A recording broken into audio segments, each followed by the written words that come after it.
But from the front, you know, from the front, I got angles, you know. I have a little, it's an illusion, you know.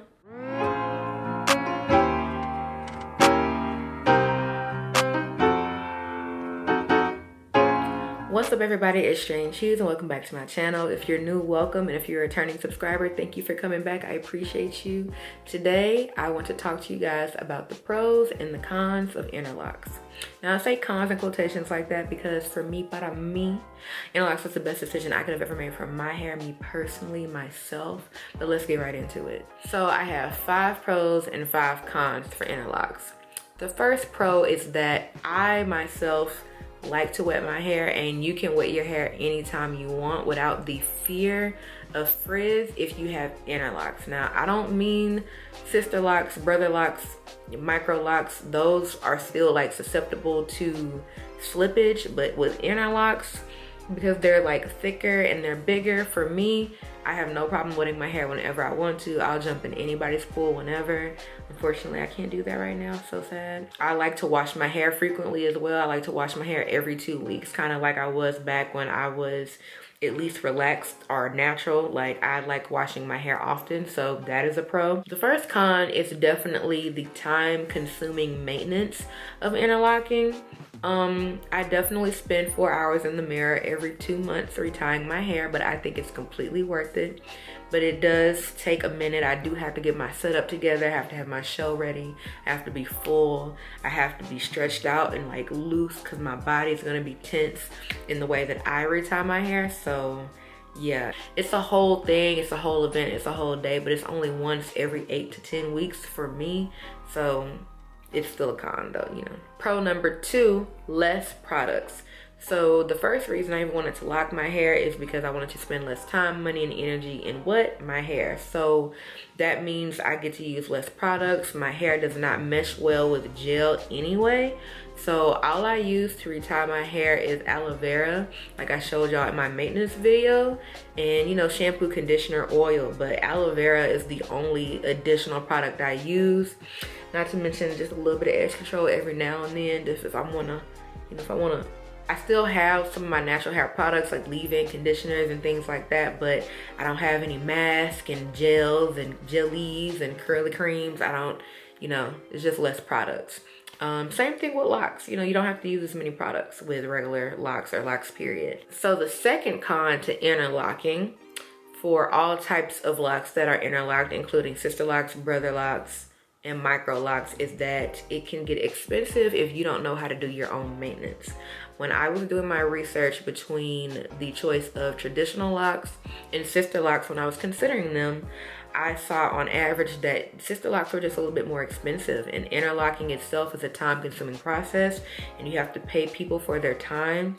I did not want to pay anybody for their time. I didn't want to pay the equivalent of what I thought was a phone bill or a utility bill for my hair every 6 weeks, because like I said, I want to spend less time, money, and energy. So pro number 3 for locks is that there's more time in between maintenance. So it might take you a long time every 2 months, but it's only every 2 months and not every 4 weeks, because I know the few people that I do know with locks, they like to get their hair done every 4 weeks. It's suggested that you get your hair done every 4 weeks if you're looking to like palm roll and keep your locks trained in that way. Way more time between maintenances, you know, it lasts a lot longer. It takes a minute for it to look real crazy, in my opinion. I know when I do like this, kind of like in the old school perm days, I can feel like, oh yeah, I have like half an inch of new growth. I need to retie my hair soon.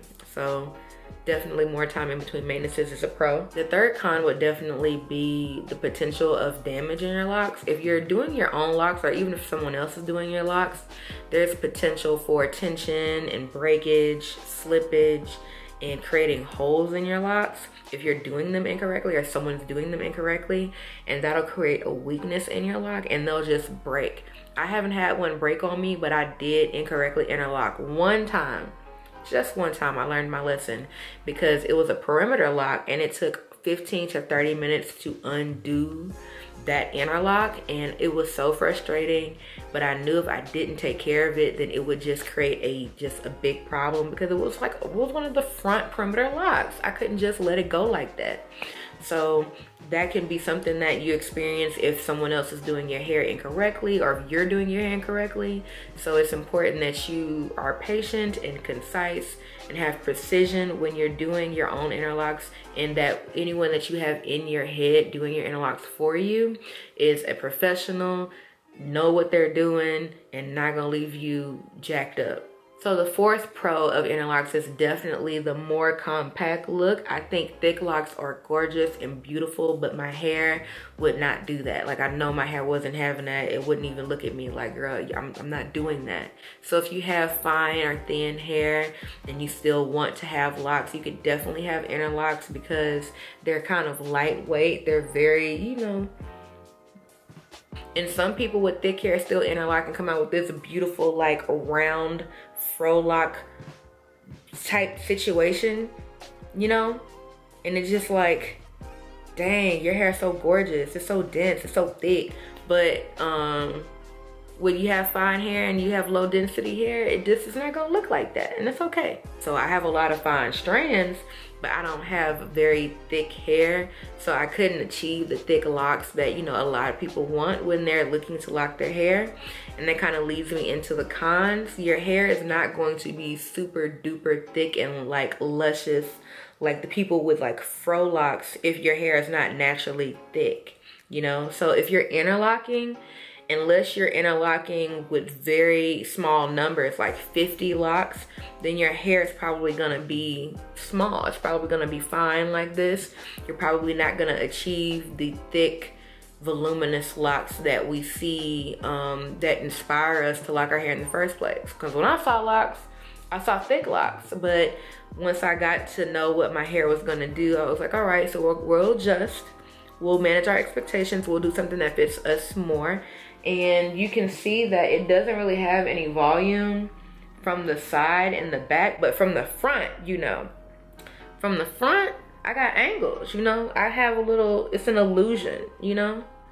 It's the same thing if you have lightweight, like fine fro hair, you know, you just gotta create an illusion for folks, and that's okay. So pro con, I got 2 birds, 1 stone. Those were 4 and 4. So the final pro con for interlocks, and I'm gonna do the con first because, you know, I gotta end on a sweet note for interlocks. The last con would definitely be that you might not see growth as quickly because the way interlocks work is that they shrink into themselves after you retie.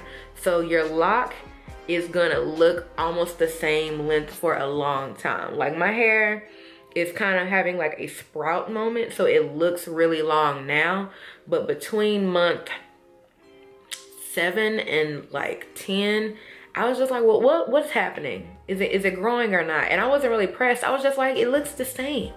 What's happening though? And it's because your hair is shrinking into the lock instead of forming around, you know? So when you palm roll, your hair is kind of like already in the coil, and your hair is forming from the inside out. So it's budding and it's getting thicker, and whenever you palm roll, it kind of stretches out your hair, so it gives the, you know, it gives you that length. When you interlock, you're basically intertwining your hair in itself. You're just intertwining your hair at the root, and you'll see like that much space from an inch of new growth. And that's okay. That's okay, because even in my interlock video, I said, like, don't let this fool you. Like, it's just stretched out right now. My hair is not this long. It, you know, it is stretched out, but it's gonna shrink into itself as it continues to grow.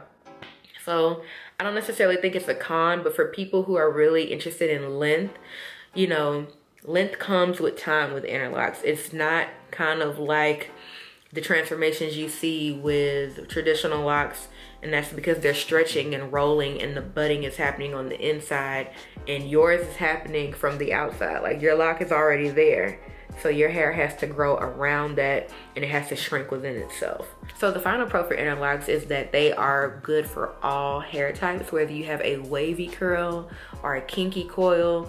Interlocks can be the beginning of your lock journey. Again, I'm not pushing the interlock agenda. I'm just saying, para mí, for me. I definitely don't have a preference one over the other. I'm just kind of biased because I do actually have interlocks, but I think all locks are beautiful, from semi-freeform, traditional, micro, sister, brother. Like, locks are gorgeous, and I, you know, celebrate anyone who begins their journey however they do. All right, guys, so I think that's it. Please comment down below if you have any questions, comments, or if you'd like to see anything in particular about my locks.